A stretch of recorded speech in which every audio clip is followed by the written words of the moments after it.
유신의 종말을 구한 총성이 울렸던 1979년 11.6 총격 현장. 이튿날 새벽 5시 최초의 현장 검증이 있었다. 그 과학수사연구소에서 새벽에 무전기로 연락이 왔어요. 감식 팀들이 현장으로 바로 갔죠. 가보니까 거기가 궁정동 안가더라고요. 당시 총기 감식팀이 찍은 사진이 25년 만에 최초로 공개됐다. 대통령이 총격을 당한 연회실. 입구 쪽 시신은 차지철 경호실장이었다.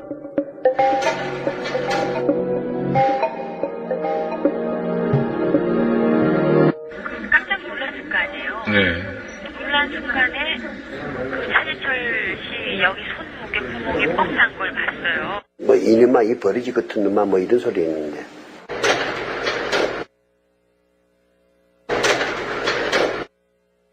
먼지도 들리는 것 같은 그런 총소리야. 이거 오산하는 소리냐. 뭐, 다 모르는 적이지, 뭐, 누가 알겠어, 있어.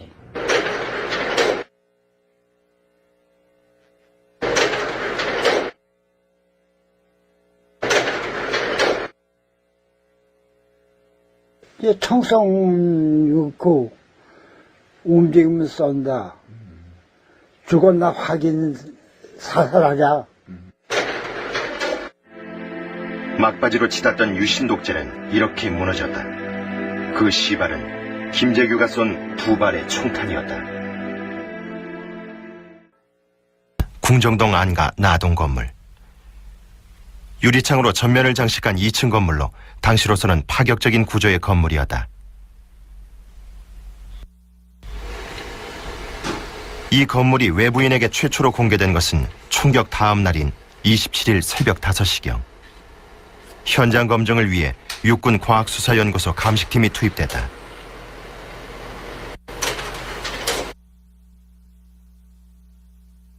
내부 구조도 특이했다.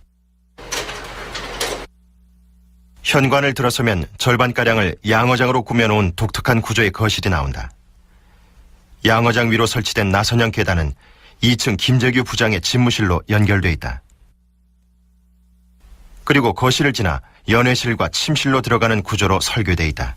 쭉 거기 들어가서 이제 아마 여긴 대통령이 연회장에서 연회하고 뭐 휴식하는 장소였겠다는 생각.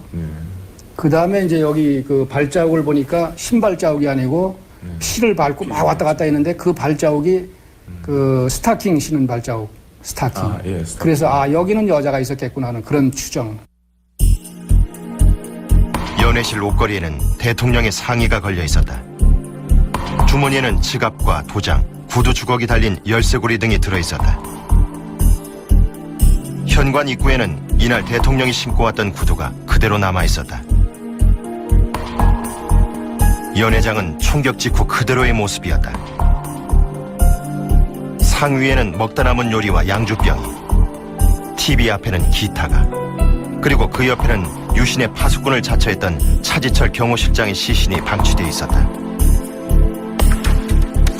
이날 차지철은 김재규가 쏜 첫 발에 손목을 맞았고 잠시 후 3번째 총탄에 복부를 관통당했다. 이렇게 총을 대니까 차이철은 자기 얼굴에 대니까 당연히 피하려고 할 거 아니에요, 사람이. 네, 예. 그건 순간적으로. 그렇죠. 이렇게 피하면서 자기 얼굴은 안 맞고 여기 맞았다 이거지. 이렇게 됐으니까. 그리고 이제 이제 화장실로 이제 도망갔을 때 이제 대통령을 쏜 건데. 2번째 총탄은 대통령의 가슴을 관통했다. 최고 권력자가 안전가옥에서 가장 믿었던 신복에 의해 살해당한 것이다. 문제는 중앙정보부장이 왜 대통령을 향해 총을 쐈느냐는 것이었다. 당시 연회에 참가했던 비서실장 김기원은 김재규가 우발적으로 범행을 저질렀다고 증언했다. 굉장히 기분이 좋지 않았지. 불쾌했지. 가령 대통령이 그 정보부에서 그 좀 잘해가지고 하여튼 이 사진을 막아야지 뭐 어때 이러면은 김재규 그죠? 예, 이러면 차이철도 가만히 있을 때 그렇습니다 이러거든요. 그러니까 김재규가 그냥 점점 코너에 몰리지 그야말로. 차지철은 이후 여성들이 연회장에 합류한 뒤에도 계속해서 김재규를 자극했고 급기야 김재규의 이른바 욱하는 성질이 폭발해 순간적으로 범행을 저지르게 됐다는 것이다. 걔는 어디까지나 끝까지 대통령이나 국가를 위해서 충성할 이런 사람이었어요. 그 순간에 뭐가 좀 돌았을 거예요. 합수부도 처음엔 무능을 취직당한 김재규가 저지른 사건으로 몰아갔다. 당시 심수봉은 합수부 조사에서 김재규와 차지철이 다투는 것을 들었다고 진술했는데 이는 강요된 진술이었다고 폭로했다. 굉장히 분위기가 좋았어요. 거기 또 뭐 이 조그맣게 하지만 TV도 틀어놓고요. 네. 그때가 그게 아마 AFKN이었을 거예요. 그 기다리고 있는 동안에 무슨 소리가 크게 났다면은 저희들한테 들리고 경호원들이 긴장을 안 하겠어요. 근데 전혀 그런 분위기가 아니었거든요. 심수봉과 신재순이 합류한 것은 연회가 시작된 지 40분 후. 연회장 분위기에 대한 진술도 김계원과는 달랐다. 분위기는 좋았어요. 왜냐면은 제가 봤을 때 대통령도 몇 번 뵙고 저를 아주 좀 반겨했고요. 또 차지철 씨도 미스심 신수봉 씨 뭐 노래 잘 듣고 있다는 또 이렇게 약간 농담도 하면서 분위기가 그랬으니까 노래 좀 듣자고. 예, 이제 TV를 끄고 나서 그래서 이제 저가 노래를 먼저 한 거죠, 제가. 심수봉은 이전에도 김재규를 연회에서 만난 적이 있었다. 그런데 이날 김재규는 처음부터 연회 때와 다른 모습이었다고 한다.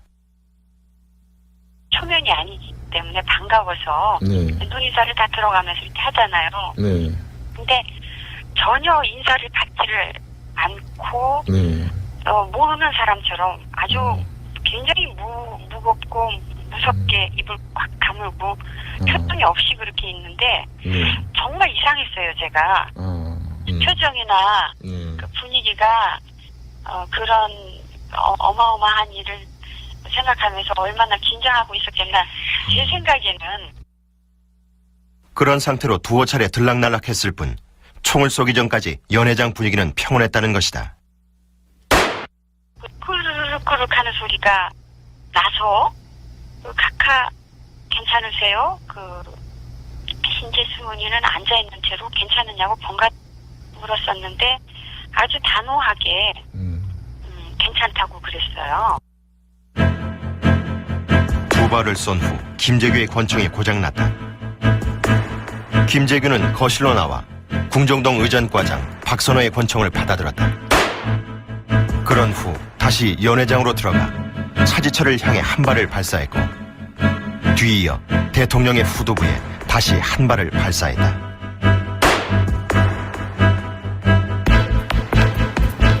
대통령은 피격 직후 비서실장 김계원에 의해 병원으로 후송됐다. 이미 숨이 끊어진 상태였다. 이미 DOA 된 상태로 도착했습니다. DOA라는 게 이제 데스 오브 라이브입니다. 그래서 내가 들어가면서 이 친구들아 그럼 DOA면 뭐 내한테 왜 연락을 해? 근데 수도병원에 어디 영하셨나 연락해가지고 저 준비를 해주지.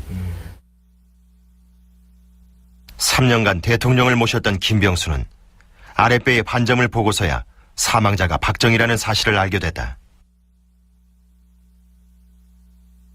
결정적인 사인은 가슴을 관통한 제1발, 제2발은 확인 사살 정도의 의미였다. 피보다 조금 위에입니다. 피보다 조금 위에로 들어가가지고 이게 이쪽으로 이렇게 통과해가지고 여기 왼쪽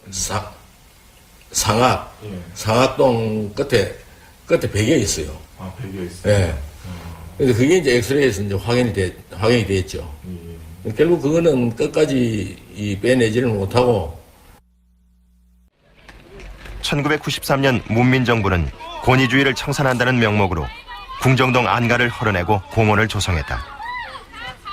대통령 박정희 등 6명이 사살된 나동 건물터는 시민들의 휴식 공간으로 바뀌었다.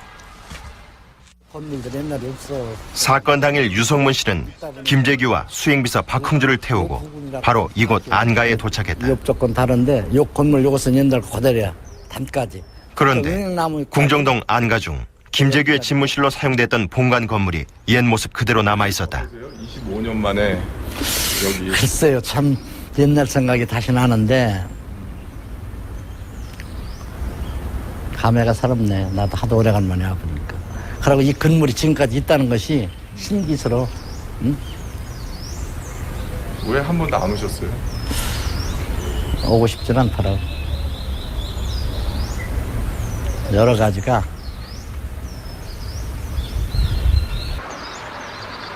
궁정동 안가는 청와대로부터 약 5분 거리. 김재규는 매일 오후 이곳 본관 건물 2층에서 사물을 보며 대통령의 호출에 대비했다.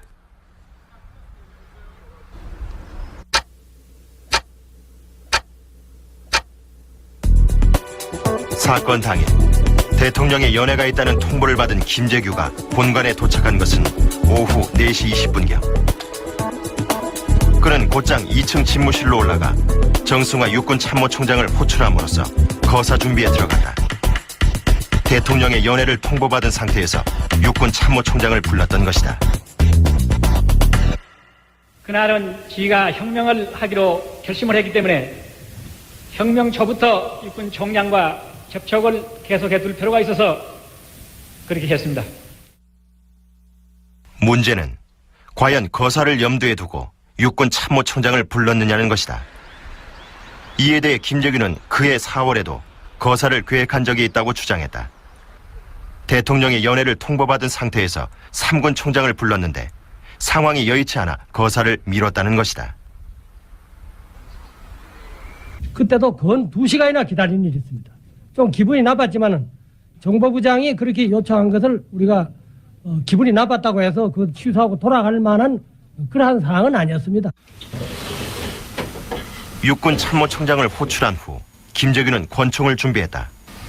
이 사실 또한 계획적인 거사라는 유력한 증거였다.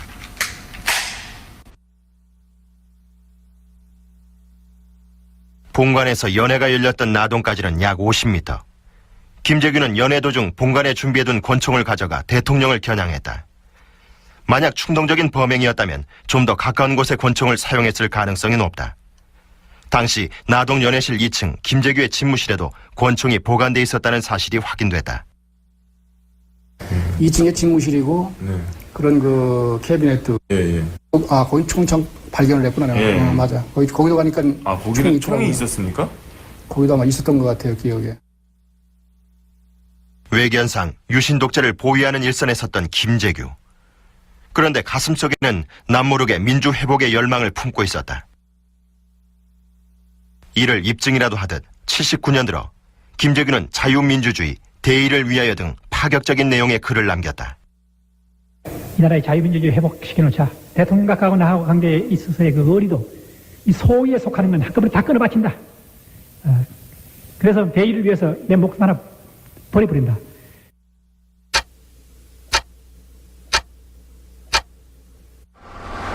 김재규가 거사를 준비하는 사이 궁정동 요원들은 여느 연회 때와 다름없는 일상을 보내고 있었다. 궁정동 운전기사 김영남은 고양시의 능곡 양조장으로 향하고 있었다. 이 양조장은 70년대 초반부터 대통령 전용 막걸리를 공급하고 있었다. 그래서 그날은 아마 청와대에서 그쪽 온 거로 알고 있어요. 그냥 그때 정기적으로 이제 가니까 뭐 신경 안 썼죠. 이제 그때도 그냥 가져간 거예요. 보통 때하고 똑같이 가져간 거죠. 또 다른 운전기사 유성옥은 방석산, 이광철과 함께 동대문 시장 등을 돌며 장을 봤다. 이들은 전복, 장어, 갈비, 수삼, 송이 등 당시 돈 6만 원어치가량의 안주용 재료를 구입했다. 잘 드시는 거 없어요. 뭐 되게 콩나물밥 같은 거. 콩나물밥. 그런 거 이제 잘 드시고. 아주 안 되고 뭐 멸치 조금 아까 저 멸치 대가지 떼고 저 참기름에 볶아가지고서 드리는 게 이제 제일 좋아해요. 김재규는 핵심 측근인 수행비서 박흥주 대령과 박선호 의전과장에게조차 거사 계획을 귀띔하지 않았다.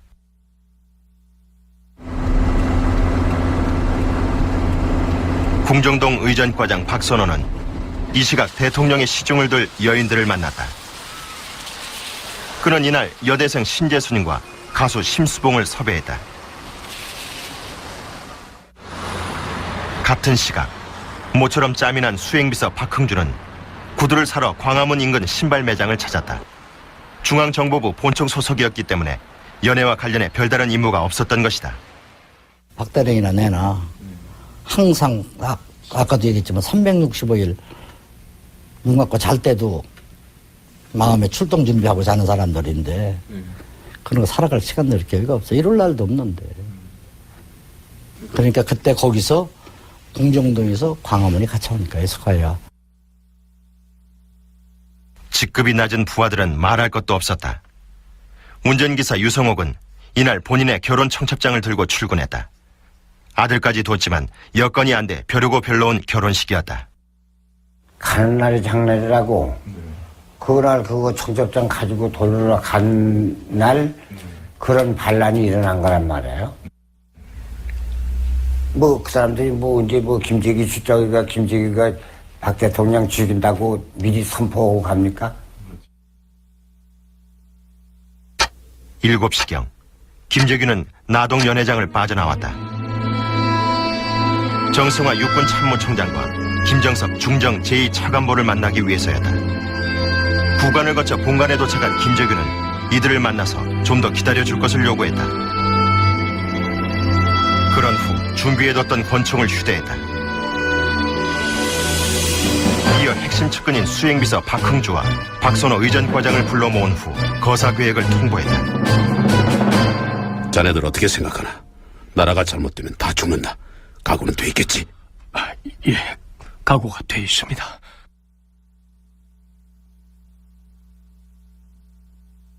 박흥주가 주저하자 김재규는 권총을 보여주며 격려했다. 총장과 2차 당보도 와 있다. 오늘 결행한다. 각하도 포함됩니까? 그래. 뜻밖의 통보에 당황한 박선호는 거사를 연기시키려고 했다. 오늘은 그 경호원이 너무 많습니다. 다음에 하시죠. 안 돼. 보안이 샌다. 똑똑한 놈으로 2-3명 준비시켜. 그럼 30분만 주십시오. 시간 여유를 안 준 이유는 걔들도 못 믿은 거예요, 사실은. 응? 아니, 못 믿다기보다도 자기는 한 벌써 오랫동안 정보부장을 하면서 우리나라에서 무슨 비밀이라는 건 있을 수 없다. 이건 누설되게 돼 있다. 그러니까 단독으로 할 수밖에 없다. 김재규가 준 시간은 단 30분. 그러나 거사 준비는 빈틈없이 완료됐다. 박흥주는 유성옥 이기주와 함께 나동 식당 앞에 된 재민이 승용차 안에서 대기했다. 김재규의 첫 총성을 신호로 이들은 식당으로 달려가 무차별 총격을 가했다.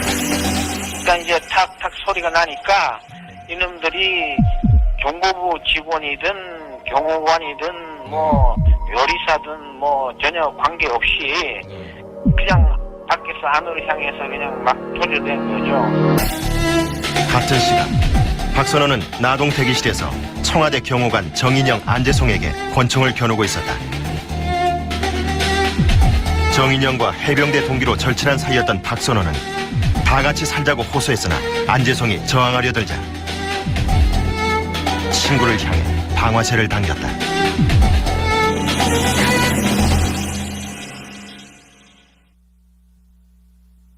단 30분 만에 급조된 조직으로 대통령 경호관들을 제압한 궁정동 안가 요원들에게 관심이 집중됐다. 그런데 군사법정은 궁정동 안가의 비밀이 언급되는 것을 극력 차단했다. 그와 같은 건물은 대여섯 개가 있는데 이것은 각하만이 전용으로 사용하시는 건물로서 범죄 그래서 이것을 제가 발표를 하게 되면은 서울 시민이 깜짝 놀랄 것이고 여기에는 여러 수십 명의 인류 연예인들이 다 관련되어 있습니다.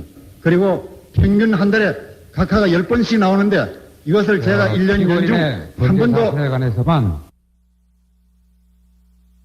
지금까지 언론에 공개된 궁정동 요원은 박선호를 비롯해 당시 법정에 섰던 이기주, 유성옥, 김태원, 유석술 등 5명. 이들 중 생존자는 권총을 파묻는 단역을 맡았던 경비원 유석술이 유일했다. 26년의 세월이 흘렀지만 유 씨는 아직도 11.6의 악몽에서 헤어나지 못하고 있었다. 그는 절친한 동료들이 사형을 선고받는 모습을 지척에서 목격했다. 너무 가슴이 아프죠. 정말 이렇게 살아있다는 것이 참 어떻게 생각하면은 기주 씨한테는 못될 그런 위치에 있는 것 같기도 하고. 아직도 건물 경비를 서고 있는 유 씨. 그러나 79년 11.6 이전까지 그는 대통령의 비밀스런 연회장을 경비하던 특별한 신분이었다. 대행사는 뭐 비서실장님이나 부장님이나 뭐 경호실장님이나 같이 이렇게 이제 오실 때. 그렇죠. 그 외에는 각각 혼자 오실 때는 아무래도 더 많죠. 베일에 가려졌던 궁정동 안가가 일부나마 언론에 공개된 것은 1993년. 사건 현장인 나동 건물은 이미 1980년에 철거된 상태였다. 당시 공개된 건물은 다동으로 불리던 한옥. 완공된 지 두어 달 만에 11.6이 터지는 바람에 박정희가 한 번도 이용해보지 못한 시설이었다. 우리 부에서도 어디에 뭐가 있다는 걸 알지 위치나 그렇게 아는 사람들은 결국 별로 없었을 것이고, 그것은 왜 그러냐면 각하에 대한 보안 유지가 있기 때문에 청와대 수행 경호원도 그것을 모르는 사람들이 많습니다. 궁정동 안전가옥은 모두 5채. 가옥마다 별도로 관리자를 두어 이동을 제한했다. 서로 간에 철저히 보안이 유지되는 가운데 이 모든 시설을 박선호 의전과장 단 한 사람이 총괄 관리했다. 궁정동이라고 하더라도 궁정동 근무자가 다 같지는 않습니다. 어? 그러니까 본관 근무자로서는 본관 근무자로서 부장님 모신 거로 끝나고, 신관이나 세검은 각하 모시는 거로서의 끝납니다. 그러니까 완전히 틀리죠. 그런데 근무지는 달라도 대통령의 연회 횟수에 대한 진술은 비슷했다. 연회 통보가 오면 모든 건물에 비상이 걸리고 비번 근무자들까지 호출됐기 때문이다. 궁정동 안가의 최대 존재 목적은 대통령의 은밀한 사생활을 보장하는 것이었다. 1월달서부터 10월달까지 다 합쳐봐야 대행사가 4번인가 4번인가 그래요. 그게 약 한 4회 정도 되실 거예요. 그러니까 혼자 오셨을 때요. 그때는 주로 무슨 일을 하세요? 혼자 오시면 이제 뭐 경호실장은 이제 따로 이제 밖에 계시고, 뭐 안에서 이제 술 드시고, 시중 드시는 이제 뭐 아가씨들 있고 그렇겠죠. 궁정동 안가에는 청와대 경호실 직원들의 출입도 극도로 제한됐다. 대통령을 수행해온 몇몇 경호관들조차 일단 궁정동에 들어서면 외곽 경호를 궁정동 요원들에게 맡기고 대기실에서 휴식을 취하는 것이 관례였다. 경비를 전부 다 궁정동에서 경비를 해주니까 오면은 그 옆에 방에서 자기네끼리 얘기하면서 잡담하면서 놀죠. 그거 전부 다 한 집만 식구나 다름없으니까. 마지막 극비의 장소라고. 김경훈 씨도 갈 때는 경호원 없이 누가 안내하면 따라가지. 첫날 간 거예요. 그렇죠. 그만큼 대통령의 그 경호 문제 때문에 철저한 비밀로. 결국은 그 왕은 박선호. 궁정동 안가는 대한민국에서 대통령 경호 시스템이 무력화되는 유일한 장소였다. 더구나 청와대 경호관들을 대신해 대통령을 보호한 사람들은 김재규 중앙정보부장의 신복들이었다. 궁정동 안가야말로 이른바 유신독재의 심장인 대통령을 살해함으로써 민주주의를 회복하자는 김재규의 의지가 관철될 수 있는 유일한 장소였던 것이다. 박홍준은 사건 관련자들 중 유일한 현역 군인이었다. 그에게 주어진 시간은 30분. 상관의 명령에 복종하느냐, 국가 원수를 보호해야 하느냐, 둘 중 하나를 선택해야 했다. 박흥준은 나에게 보낸 유서에서 인생을 살면서 숱하게 마주칠 선택의 순간에 슬기로운 선택을 할 것을 당부하고 또 당부했다.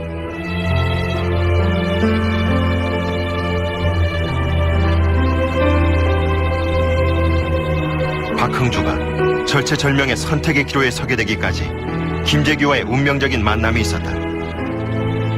육사 18기 선두주자였던 박흥주는 1978년 대령 진급과 함께 중앙정보부장 수행비서로 임명됐다. 아직 계급장은 달지 않는 상태에서 이제 수행비서로 갔기 때문에 사복을 맞추면서 자기 부인에게 그런 이야기를 했다고 그러더라고요.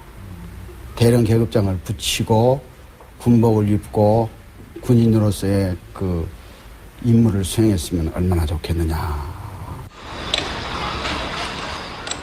박흥준은 청렴하고 강직한 군인이었다. 중앙정보부장 수행비서라면 손가락에 꼽힐 정도로 힘있는 자리였지만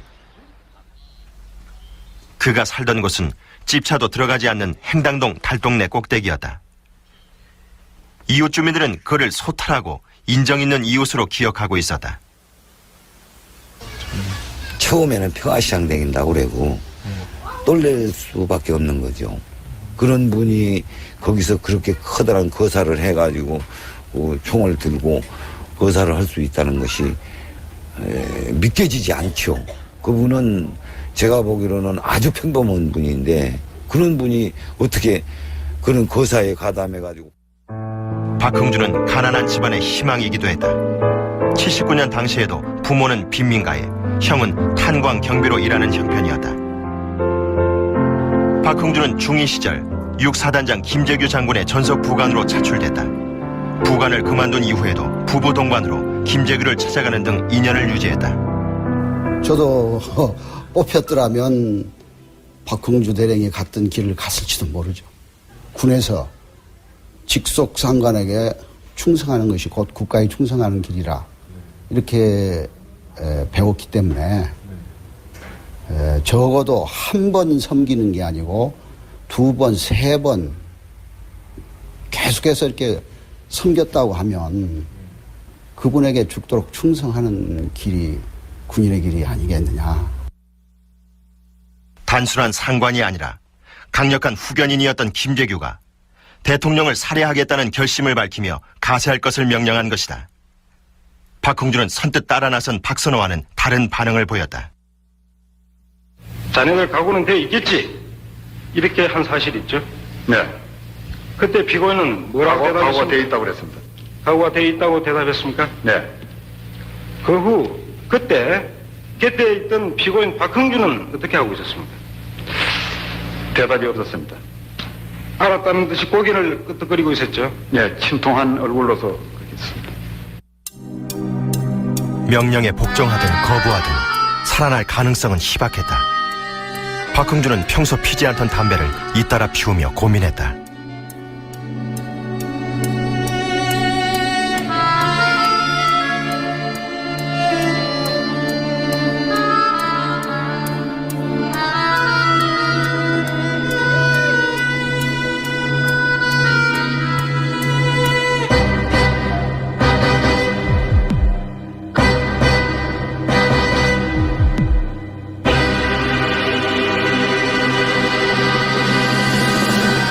바깥에 쳐다보니까 박대리 얼굴이 딱 나타나더라고.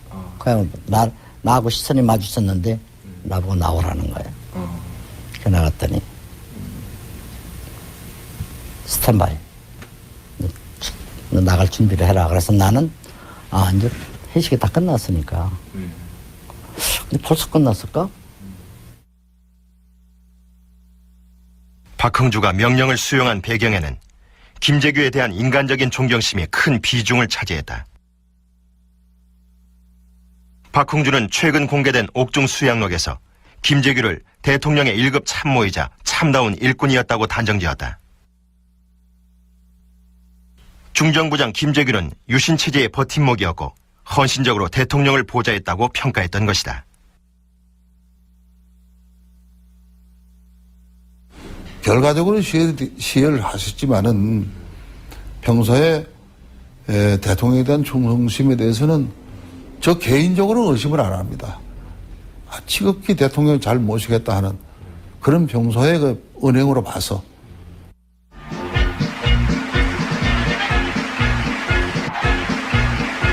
그런데 79년 들면서 유신 독재는 막바지로 치닫고 있었다.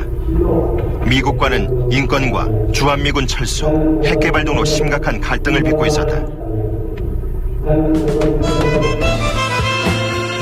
18년 장기 집권에 대한 저항도 곳곳에서 터져나왔다.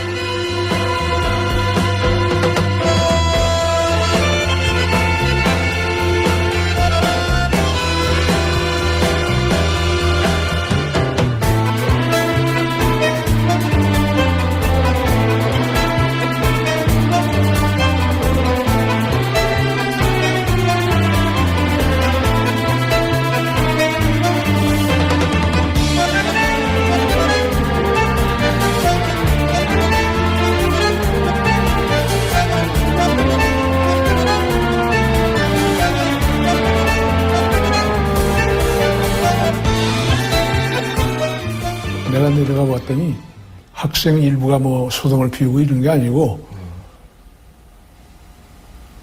전체 학생들이 민중과 더불어 소위 밀란을 일으킨 상황이었다. 그게 끔찍한 얘기거든. 경호실장 차지철은 부마 사태를 김영삼과 야당인 신민당의 사주를 받은 소수 사회 불만 세력이 일으킨 폭동으로 규정했다. 부마 사태가 급박할 때 소위 말해서 매 시간 이제 보고서들이 올라와서 읽어봤는데 주로 부마 사태가 청와대는 어떻게 왜곡돼서 왔냐면 깡패, 불황아, 그다음에 뭐 그때 한참 등장하는 게 있었죠. 목욕탕 때밀이, 구두닦기. 뭐 이런 사람들이 사회 저 하류 그 불만 계층들이 폭동이다. 반면 김재규와 박흥준은 부마 사태가 터진 직후 현장을 직접 돌아보고 사태의 심각성을 절감했다. 그리고 민심 위반이 심각하며 부산 시위가 5대 도시로 확산될 것이라고 청와대 안보소회의에서 보고했다. 부산 가서 직접 돌아다녀 보니까 시민들이 물도 떠다 주고 먹을 것도 주고 시민들도 같이 호흡을 해서 하는데 이것이 굉장히 심각하다. 이것이 마치 잘못되면은 다 죽을 수도 있는 게 아니냐. 이렇게 굉장히 겁을 먹고 계신 건 그런 얘기를 한 수를 들었어요. 사건이 일어난 10월 26일 연애 초반의 화제도 부마 사태였다. 이날 대통령과 차지철은 강경 진압을, 김재규는 온건한 대응을 주장했다. 부산 사람들이 모르고 김영삼이가 선동해서 그래 된 거다. 대통령은 그냥 철저철저하게 머리에 그렇게 생각했어요. 그걸 이제 차지철은 그렇다 그러고 이제 김재규는 안 그렇다. 이제 그게 그날의 근본적인 문제죠. 말씀은 밖에 안 나갔으면 좋겠습니다. 가사 말씀은 이제부터 사태가 더 악화되면 내가 직접 쏘라고 발표 명령을 하겠다. 그 다음에 이제 그 차지철 경호실장 같은 사람들은 캄보디아에서는 300만이라고 하는 것도 희생을 시켰는데 우리 대한민국 200만 희생하면 뭐 희생한다고까지 그 뭐 문제될 거 있느냐고 이러한 얘기가 나옵니다. 그러면 소름이 끼칠 그러한 그 일들입니다. 김재규를 수행해 부산 현장을 돌아본 박흥주와 궁정동 본관 사무실에서 수시로 보고서를 접했던 박선호도 김재규의 시국 인식에 공감했다. 이분께서 직접 모든 것을 민주회복을 위해서 그렇게 건의하시다가 안 되고 또한 부산과 같은 그와 같은 상황이 서울에서 긴박하게 일어나게 돼 있던 직전에서 그와 같은 것이 막아지지 못했을 때는 옛날에 4.19 어린아이 장난과 같은 그 것에 불과하다. 이 같은 내적인 공감대 위에 궁정동 경비원들의 강한 규율이 있었기 때문에 김재규의 거사가 가능했다.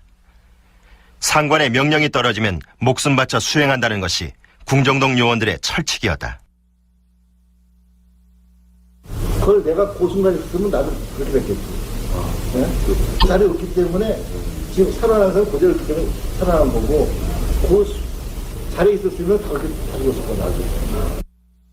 그래서 저한테도 똑같이 그런 지시를 내렸다고 그러면 제가 거절할 수가 없었을 것 같아요. 절대 복종이지 뭐 못한다면 그만둬야 되는 거지 뭐. 시킨 대로 안 하면. 시킨 대로 안 하면. 네.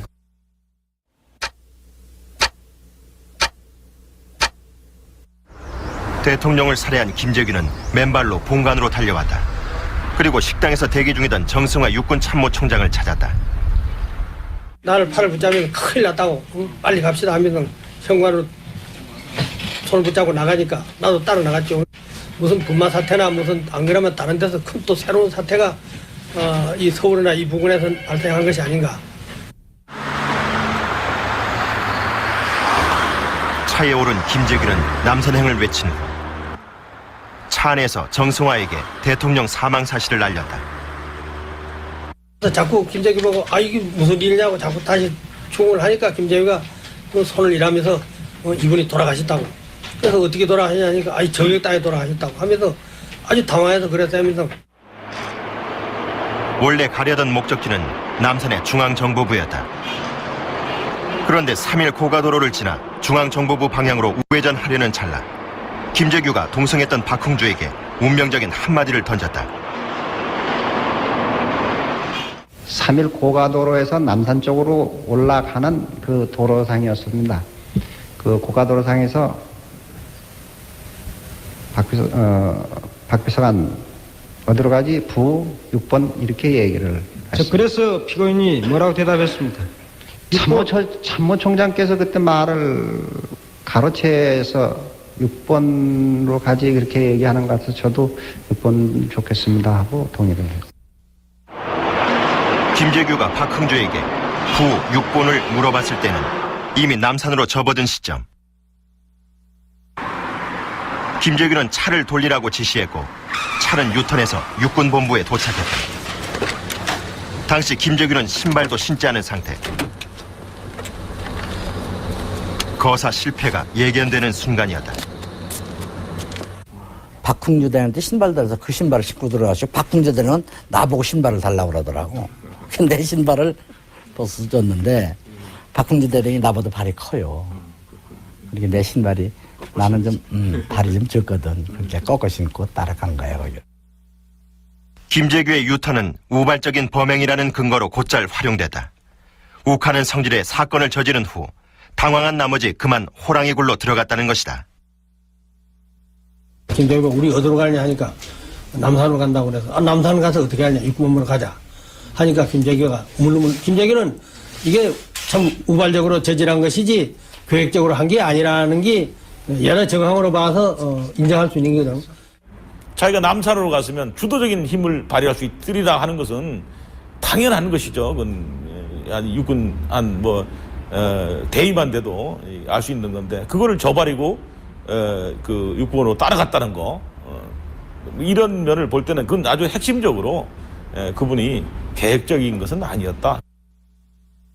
법정에서 박흥주는 김재규와 정승화가 사전에 행동 방침을 논의한 줄 알고 별 생각 없이 답변했다고 진술했다.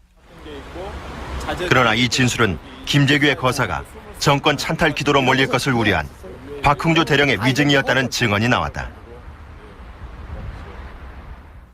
육군 참모총장이 그런 얘기를 하니까 박흥주 대령이 거기서 그렇죠. 군 움직이는 것은 육군 방카가 나니까 그래 가시죠. 그러니까 그럼 돌려라. 그러니까 이렇게 명령이 떨어진 거야. 군을 움직이기 위해서는 군 움직이는 게 군 동향을 알기 위해서는 군 동향을 알기 위해서는 6번으로 가시는 게 좋겠습니다라고. 문제는 군부에 대한 김재규의 오판이었다.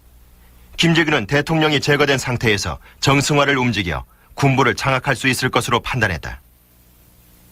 육군 총장으로 하여금 계엄을 선포하고 나면은 육군 총장께서 모든 이 상권을 다 장악을 하게 되기 때문에 그 다음에 그 육군 총장으로 하여금 계엄사령부를 혁명위원회로 바꾸는 이것이 제 혁명의 기본 구사입니다. 그럼 만약에 말을 듣지 않는다고 그러면 어떻게 하려고 했습니까? 나는 틀림없이 그건 하나의 예를 들면은 피고인의 기대에 불과한데 예. 예를 들면 본인이 불응했을 경우에는 어떻게 하려고 그랬습니까? 불응은 아니하리라고 저는. 김재규가 과신한 데에는 나름대로 이유가 있었다. 정승환은 김재규의 추천으로 참모총장에 오른 인사였기 때문이다. 그런데 정승환은 남산으로 향하던 차 안에서 이미 김재규와 일정한 선을 그어놓고 있었다.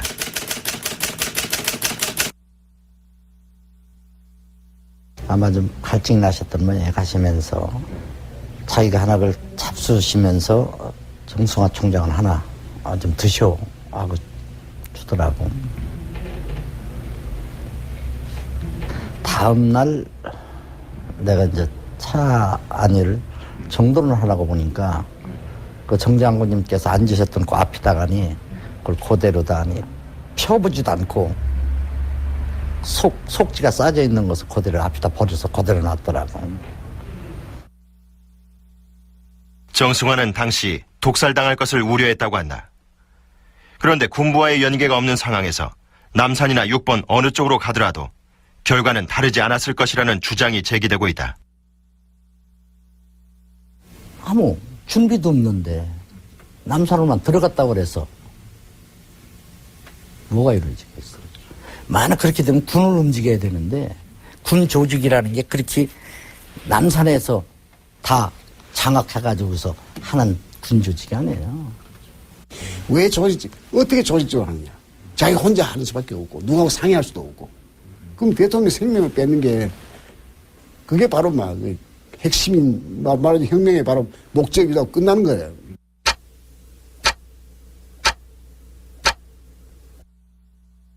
부하들은 육참 총장이 함께 있다는 김재규의 말을 끝까지 믿었다. 김재규로부터 사후 지침을 받지 못했던 박선원은 부하들에게 청와대 경호병력이 몰려올 경우 응사할 것과 김재규가 사용했던 권총을 파묻을 것을 지시했다. 그 총 스리퍼를 이기주 씨가 이렇게 줄 때 그 총소리하고 관련이 있을 거라는 생각을 혹시 하셨습니까? 예, 그거는 생각을 했죠. 이 총을 가지고 누구를 쏘았다는 것까지는 모르는데 뭐 사용을 했겠다 이렇게 생각을 했죠. 그게 나중에 보니 그게 이제 부장님이 이제 각하 쏜 그 총인 것 같더라고요. 박선원은 재판 과정 내내 김재규의 거사를 옹호했다.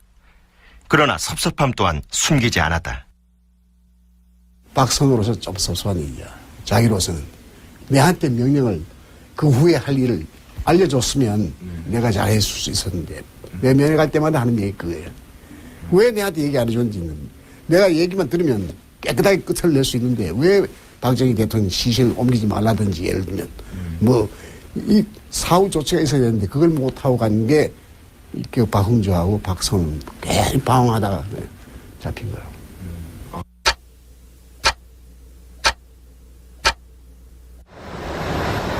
8시 40분 김재규가 6번 강력회의에 참석하는 동안 밖에서 대기 중이던 박흥주는 부하들에게 군병력 이동 상황을 파악하라고 지시했다. 그러던 중 중정부장 경호원들이 무장 해제당하는 것을 목격하고 상황이 잘못됐음을 직감. 육군 본부를 벗어나 한남동 중정부장 공간 앞에서 김재규의 호출을 기다렸으나 허사였다. 일체 말이 없는 거야. 아니, 불안하고 어떤 공포에 쌓인 뭐 흔히들 하는 말로 마음을 제대로 잡지 못하고 안절부절을 못하는 굉장히 불안하고 초조하는. 마지막임을 직감한 박흥주는 행당동 자신의 집으로 달려갔다. 불안한 마음에 집 안으로 들어가지도 못하고 대문 앞에서 부인과 작별했다. 집에서 돌아와서는 운전기사 유성문에게 자신은 총알을 다 소비했다며 유 씨의 총을 달라고 했다.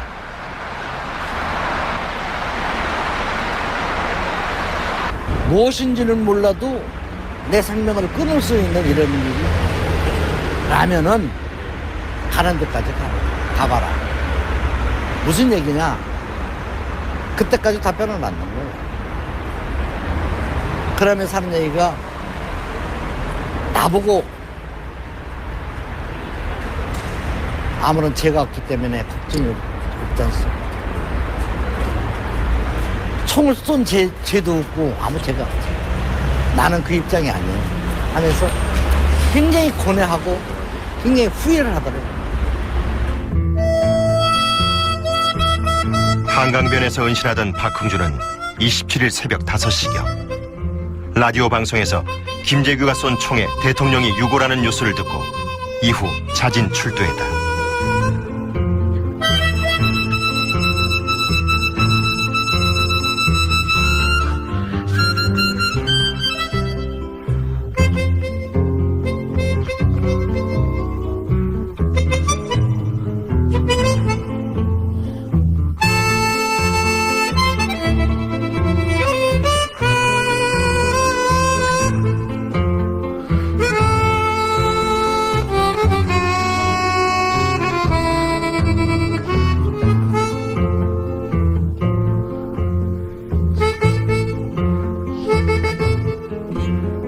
이런 행동이 있다면 난 다시 한다. 그거 하겠다. 진짜 그 사람이 마지막에 죽을 때 대한민국 만세, 육군 만세, 꽝꽝.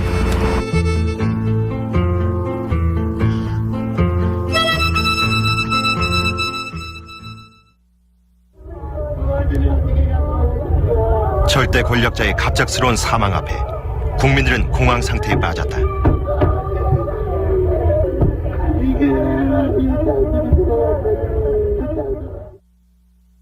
유신 체제의 검은 그림자는 길고도 어두웠다. 박정희는 쓰러졌지만 그가 양성한 신군부가 권력을 장악했다. 신군부는 김재규와 부하들을 정권을 탈취하기 위해 은인의 가슴에 총뿌리를 겨눈 반인륜적인 무리로 몰아세웠다. 김재규는 지금은 역적이 되지만 늦어도 내년 봄이면 다 풀린다는 유언을 남겼다. 광주 학살이 진행되던 80년 5월 24일 김재규 등 5명에 대한 사형이 집행됐다. 지금 대통령과 각께서 입장하고 계십니다. 대통령 찬가 3개월 퍼지고 후 있습니다. 민주화를 요구하는 광주 시민들을 짓밟은 전두환이 대통령에 취임했다. 김재규가 기대했던 내년 봄은 영영 오지 않았다.